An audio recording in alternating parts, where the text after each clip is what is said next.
மொத்தத்தில் இந்த படம் எப்படி இருக்குது அப்படின்னு நீங்கள் கேட்டிங்கன்னா,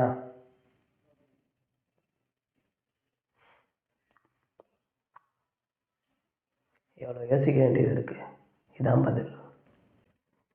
ஹாய் ஃப்ரெண்ட்ஸ், நான் உங்கள் ஃபிலிம் தெரபிஸ்ட். நம்ம இன்னைக்கு சுரேஷ் கமாஜி ப்ரொடக்ஷனில் பாலா சார் அவரோட வணங்கான் படத்தை பற்றி தான் பார்க்க போகிறோம். வணங்கான் அருண் விஜய் மற்றும் பலர் நடிச்சிருக்க இந்த படத்தில் அருண் விஜய் அவர் பாலா சார் என்ன சொன்னாரோ அதை அப்படியே பண்ணியிருக்காருங்க. கொஞ்சம் கூட அவர் மறுப்பு தெரிவிக்காமல் பண்ணியிருக்கான்றது ஸ்க்ரீனில் நமக்கு பார்த்தோன்னே தெரியும். சுரேஷ் காமாட்சி இந்த படத்தோட ப்ரொடியூசர். அவரை பற்றி சொல்லணும்னா இந்த வீடியோவே பத்தாதுன்னு தான் நான் சொல்லணும். ஏன்னா ஒவ்வொரு டைரக்டரையும் தேடி தேடி அவங்களுக்கு ஒரு கம்பேக் மூவியை கொடுத்துக்கிட்டு வராரு. ராமோட 7 கடல் 7 மலை, வணங்கான், அதுவும் இல்லாமல் மாநாடு. ஸோ இந்த மாதிரி சில முக்கியமான படங்கள்லாம் அவர் ப்ரொடியூஸ் பண்ணிட்டு வராரு. ஸோ இந்த படம் எப்படி இருக்குது, அவருக்கு வெற்றியை தருமா அப்படின்னு பார்த்துடலாமா? ஸோ டைரக்டர் பாலா அவரோட 25 வருஷ திரைப்பயணத்தில் அவர் எடுத்த படத்தோட சாயலில் தான் இந்த வணங்கான் இருக்குது. ஸ்டார்டிங்கில் நான் கடவுளில் வர தியரியும், கொஞ்சம் கொஞ்சமாக நந்தா, அதுக்கப்புறம் நாச்சியார், அதுக்கப்புறம் சேது, அதுவும் இல்லாமல் பிதாமகனில் வர விக்ரம் கேரக்டரு இதில் ஹீரோவாக பண்ணியிருக்க மாதிரியும் வச்சுருக்காரு. ஸோ இந்த மாதிரி தான் கதை மூவ் ஆகுது. ஒவ்வொரு சீனுமே அவரோட முந்தைய படங்களில் ரெஃபரன்ஸ் வச்சே இருக்குது. தென் இதை நம்ம ஒரு கம்ப்ளைண்ட்டாக சொல்லவே முடியாது. ஏன்னா இது தொன்று தொட்டு இயக்குநர்கள் பண்ணிட்டு வர விஷயந்தான். ஸோ பாலா சார் தான் இதை பண்ணிக்கிட்டு இருக்காரு அப்படின்னு நம்ம சொல்லவே முடியாது. ஒரே ஒரு ரிக்வஸ்ட் வைக்கலாம், பரதேசி மாதிரி ஒரு நாவல் பேஸ் பண்ண படங்களில் நிறைய பண்ணணும் அப்படின்னு சொல்லலாம். மற்றபடி படத்தில் அவர் மேக்கிங்கில் நம்ம குறையே சொல்ல முடியாது. சேதுவில் என்ன மேக்கிங் இருந்துச்சோ அதான் இப்போ வரைக்கும் இருக்குது. அதில் ஓரளவும் குறையலைன்னு சொல்லலாம். ஸோ இது பாசிட்டிவாக சொல்லலாம். சேதுவில் என்ன மாதிரி எடுத்திருந்தாங்களோ அதே மாதிரி தான் இப்பயும் போய்கிட்டு இருக்கு. நெகட்டிவாகவும் சொல்லலாம். ஸோ இந்த படத்தில் music GV Prakash and BGM Sam CS பண்ணியிருக்காரு. ரொம்பவே நல்லா பண்ணியிருக்காங்கன்னு தான் சொல்லணும்.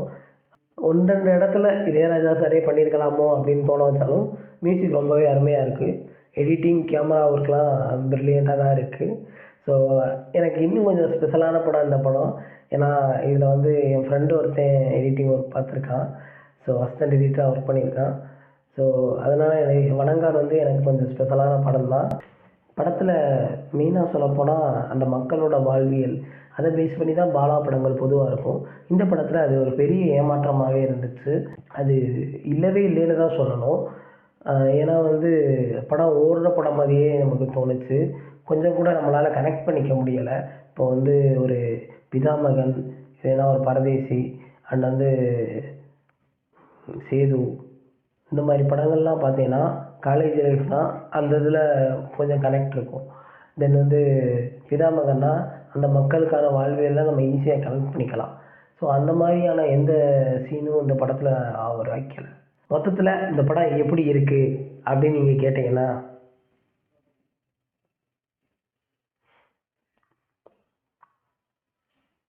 எவ்வளோ யோசிக்க வேண்டியது இருக்குது. இதான் பதில். ஸோ ஆமாங்க, அப்படி தான் சொல்லி ஆகணும். ஏன்னா கிளைமேக்ஸ் போர்ஷன்லலாம் சம்மந்தமே இல்லாத மாதிரி இருக்குது. ஸோ பாலா படம் தான் இப்படி தான் இருக்கும் அப்படின்னு நம்ம ஒரு எக்ஸ்பெக்டேஷன் வச்சுருப்போம். அதை ஒரு 100% பூர்த்தி பண்ணுற படம் தான் இந்த படம். பரதேசி, நான்கடவுள்லாம் விட்டுருங்க. இப்போ புது பாலா ஆஃப்டர் தாரித்தப்பட்டி, ஸோ அவருக்கான படம் தான் இது. தாரித்தப்பட்டிக்கு முன்னாடி போகக்கூடாது, ஓகேங்களா? தாரித்தப்பட்டிக்கு அப்புறம். ஸோ அதுக்கப்புறம் இருக்கிற பாலாவோட படத்தில் இந்த படம் வருது. ஸோ கம்பேக்லாம் சொல்ல முடியாது.